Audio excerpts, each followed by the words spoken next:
Yun mga kalayas, update tayo. Andito ako ngayon sa nasa labas na ako. Time check tayo mga kalayas, 1:58 PM. Andito tayo ngayon Ayan. Hanapin natin ngayon mga kalayas yung Metro Bank.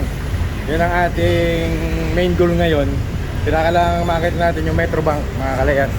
Lalakadin lang natin. Dito tayo ngayon Guys, nagtanong tayo kay Kuyang Guard. Kuya, sama kita sa vlog. Ayan, nagtanong tayo.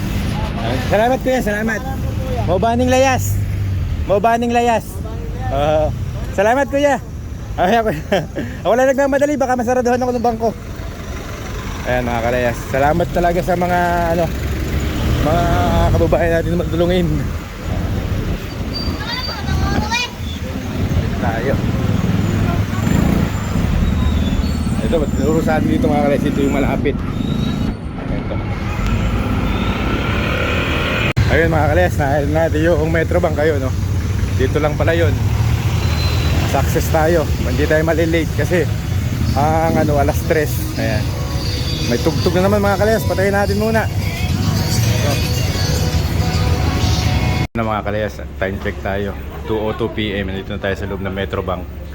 Nabigay ko na kay Atin Teller yung aking ATM at kung updated pa ba. At saka tatanungin ko na rin yung mga detalye kung pwede ko siyang pahulugan ng pera na manggagaling nga doon sa niyugan. Kaya update lang mga kalayas. Ito lang tayo, antay lang natin kung ano maiging resulta na lakad ko ngayon. Ito yung naging unang lakad ko ngayong araw nito, January 15 dito sa Pilipinas. Pagkatapos ko to, meron akong isang hugot na tinik sa akin na alalahanin mga kalayas. Maliit na bagay sa iba pero napaka-importante nito sa akin. Napaka-importante sa akin mga kalayas.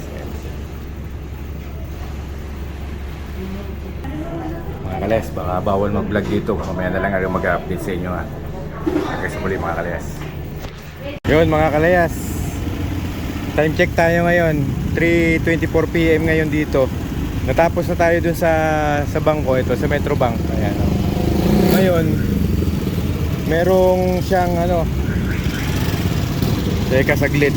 Yung aking isang ATM mga kalayas, na invalid na siya. Nasaan na? Ewan ko, hindi na makita siya. Hindi na siya pwede. Tapos ngayon mga kalayas, ang magandang nangyari, nakapag-open ako ng bago. Eto, nakapag-open ako ng bago na talagang magagamit ko na siya. Yun ang kagandahan. At least ngayon mga kalayas, nakapag-accomplish tayo ng isang bagay na magandang nangyari ngayon. Meron akong natapos. Kaya success tayo mga kalayas ngayon sa ating lakad ngayon sa bangko. Kaya hanggang sa muli mga kalayas. Adios.